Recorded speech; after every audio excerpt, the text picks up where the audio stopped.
Fala galera, é inadmissível ele ter deixado o Vitinho jogando o que jogou, errando tudo em campo até praticamente o final do jogo. Ele ter deixado Isla, Everton Ribeiro, jogadores que estavam muito mal na partida lá na Arena da Baixada, e ter tirado jogadores que poderiam fazer alguma coisa, poderiam mudar a história do jogo. Jogadores que a gente não consegue entender porque são sempre substituídos. É o caso do Arrascaeta, que já teve recentemente um problema com o Rogério Ceni, né? Já saiu reclamando, o Rogério deu aquela indireta falando do Everton Ribeiro. A gente não pode afirmar que ele realmente falou, mas ele disse que o Everton Ribeiro tinha caráter e por isso não reclamava quando saía e tudo mais. Queira ou não, foi uma indireta para o Arrascaeta e isso já estava incomodando. E agora o Gabigol, quando sai, a gente vê nas imagens da nossa repórter Isabelle Costa que tem ali uma discussão entre o Gabigol e o Rogério Ceni, os dois gesticulando, discutindo. Gabigol, que nunca terminou uma partida com o Rogério Ceni, sempre foi substituído.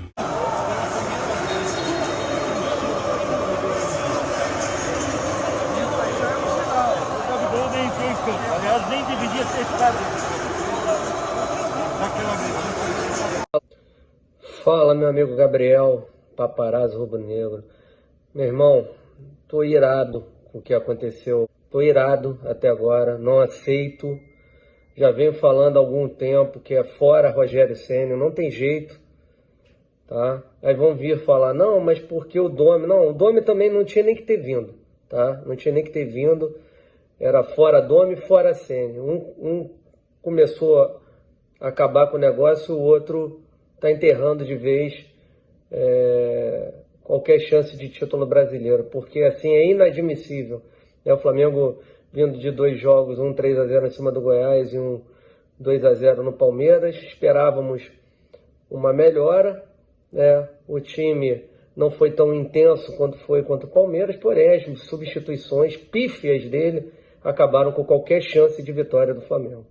Tirar Arrascaeta e tirar também Gabigol, isso é inadmissível, isso não existe. E aí fala que Gabigol não pode jogar com o Pedro, mas ele pode colocar o Rodrigo Muniz e vem com uma desculpa que o Rodrigo Muniz faz o lado do campo, consegue marcar melhor do que o Gabigol, e o Gabigol, pelo amor de Deus, o Flamengo precisa ganhar, cara, precisa de craques, precisa de Gabigol, precisa de Pedro Júnior, precisa de Arrascaeta, ele vai lá e tira esses melhores jogadores. Enfim, cara, não dá mais, Gabriel. Gerson mal na partida, Pife ele mantém o Gerson, no final da partida ficamos com o meio campo ataque com Pedro, com Diego Ribas, Gerson muito mal na partida, Rodrigo Muniz de um lado, o Michel do outro, PP centralizado com o Pedro. Sinceramente, vai ganhar de quem, Gabriel? Entendeu? Então, infelizmente, é fora Ceni para ontem. Acorda Marcos Braz, acorda a diretoria do Flamengo, antes que seja tarde demais. Saudações brunegras. Fala, Deco. Seguinte, o cara morreu abraçado, né? Literalmente morreu abraçado com o Vitinho, Everton Ribeiro e com o Isla. Os três, o próprio Gerson também, que não estava bem no jogo. Os 4 jogadores estavam muito mal na partida e ele preferiu tirar quem estava bem. Ele preferiu tirar quem tinha alguma chance de ajudar o Flamengo a ganhar o jogo, a virar o jogo. E ele manteve em campo aquele que já perdeu gols incríveis esse ano, né? Inclusive na eliminação para o São Paulo e na eliminação para o Racing, o Vitinho. Ele, mais uma vez, mostra que ele não tem capacidade de treinar equipes grandes, pelo menos ainda. Ele faz uma alteração totalmente inexplicável quando ele tira o Gabigol e coloca o Pedro, mantém o Vitinho e depois ele coloca o Muniz com o Pedro. Peraí, aí ele tenta dar uma explicação na coletiva porque o Gabigol e o Pedro não fazem a retomada como o Muniz faz. Pelo amor de Deus, né? Pelo amor de Deus. Desvalorizando 2 contratações dos 2 jogadores de seleção. Não dá para entender. Eu fico revoltado. Ele tira o cara que mais cria na equipe, que é o Arrascaeta. Ele deixa o Everton Ribeiro, que errou tudo. O Vitinho, que errou tudo. O Isla, que errou tudo. E ele ainda acha que tá certo e não é capaz de assumir os seus próprios erros. Com relação ao jogo do Grêmio, tá? O Grêmio com um pênalti aos 52 minutos absurdo, que a bola bate na barriga do Kahneman e bate na mão depois, no braço depois. O juiz nem o VAR consultou. Mas sabe de quem isso é culpa? Da diretoria do Flamengo. É culpa do próprio Flamengo. É culpa do Flamengo que perde para ele mesmo. Porque se o Flamengo tivesse feito o dever de casa, não era nem para estar se preocupando com o Inter. O Flamengo estava já 6, 7 pontos na frente do Inter. Estava tranquilo. O Flamengo não faz o dever de casa. O Flamengo dá sopa pro azar. O Flamengo é culpado disso tudo.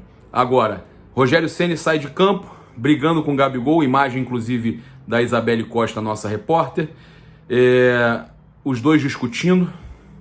Que clima que fica agora para a continuação do Campeonato Brasileiro. Acreditar? Difícil, hein, Deco? Agora vamos acompanhar a nossa pergunta na coletiva, em mais uma coletiva pífia de Rogério Ceni pelo Flamengo. A primeira pergunta é da Isabelle Costa, do canal Paparazzo Rubro Negro. Boa tarde, Ceni. Você tirou o Gabigol para colocar o Pedro. O atacante até saiu reclamando quando foi substituído e depois colocou o Rodrigo Muniz. Houve algum desentendimento com o camisa 9 no momento da troca? Em absoluto. O Gabriel, quando saiu, reclamando que ele deu muitas opções e que não recebeu essas bolas em profundidade. E realmente nós tivemos algumas chances, né? Tanto o Vitinho, Everton, os meias, de pifar ele, que é a jogada forte que ele tem, que é o facão, e ele não conseguiu receber essa bola. Nós optamos por um jogador mais de referência, que é o Pedro, para tentar proteger essa bola com a chegada dos meias para fazer a finalização. E depois, já no final do jogo, nós abrimos, antes tirando o Everton para colocar o PP, jogadores de características parecidas até, e no final colocando o Mateuzinho para ser um ala, chegando bem no fundo, aí com o Muniz e Pedro para ter um peso maior na área, mais a chegada dos dois meias, a chegada do Diego, a chegada do PP jogando por dentro, e o Michael para construir jogadas individuais pelos lados, com dois centroavantes de área. O Muniz tem uma característica que ele entra na área, mas ele consegue ter força para voltar, recompor pelo lado do campo quando necessário. Por isso a opção desses dois jogadores, porque no momento, perdendo o jogo, no final do jogo, nós tentamos ter dois jogadores de área. Única e exclusivamente isso, mas zero de problema, de reclamação. Reclamação porque a bola não chegou a ele. E eu até dei razão a ele, realmente, porque poucas vezes, quando foi acionado, escapou demais a bola correu demais, o goleiro chegou, nós não conseguimos encaixar esse passe no facão que ele fez durante o jogo inteiro. Pergunta do Rafael Melo, do canal Raflamelo. Ceni, na última coletiva, você afirmou que no momento não vê a possibilidade de Gabigol e Pedro jogarem juntos. No jogo de hoje, você tirou o Gabigol para colocar Pedro mais uma vez. Logo em seguida, colocou o Rodrigo Muniz em campo, que joga na mesma posição que Gabriel atua. Qual é o critério que você utiliza nessa escolha? Ele joga na mesma posição porque ele é um 9, um jogador de área. O problema é que Pedro e Gabriel, eu posso colocar os dois juntos, mas eu não tenho a recomposição. Eu não consigo ter a recomposição defensiva e o jogo ele é no mínimo em duas partes, né? Quando você tem a bola atacando e quando você perde a bola na hora da recomposição. Os dois se esforçam, né? Quebram um galho, mas eles não são marcadores de natureza. O Muniz, ele já tem a parte de chegar na área, para o jogo aéreo, para o cabeceio, para a finalização, mas ele consegue fazer um lado do campo, recompor, para que você também não sofra contra-ataques, tente minimizar a chance de sofrer gols. Essa é a maior dificuldade que nós temos. O Gabriel não faz um lado de campo, o Pedro não faz um lado de campo, os dois jogam centralizados. O Muniz ele consegue jogar centralizado, deixar um lateral passando pela direita, deixar um ponta passando pela esquerda, com os meias chegando, mas ele na hora de recompor, ele consegue fazer essa recomposição lateral. Mauro Santana, da Rádio Roquete Pinto. Um sistema defensivo que se mostrou sólido nos dois últimos jogos foi superado 2 vezes pelo Atlético. O que houve? Primeiro, um erro de posicionamento. Na hora que o Nicão faz o cruzamento com a perna esquerda, nós deixamos as costas livres para o jogador do Atlético chegar fazendo a finalização do primeiro gol. E o segundo, uma posse de bola nossa. Nós arriscamos um passe que talvez deveria ter girado essa bola pelo lado e não forçado esse passe pelo meio. Eles recuperaram a bola, deram o contra-ataque e aí fizeram o gol. Então, na verdade, primeiro um erro de cobertura e o segundo uma tentativa de passe um pouco precipitada pelo meio do campo, onde o Atlético rouba a bola e liga o seu contra-ataque. Gustavo Henrique, do canal Gustavo Henrique dando choque.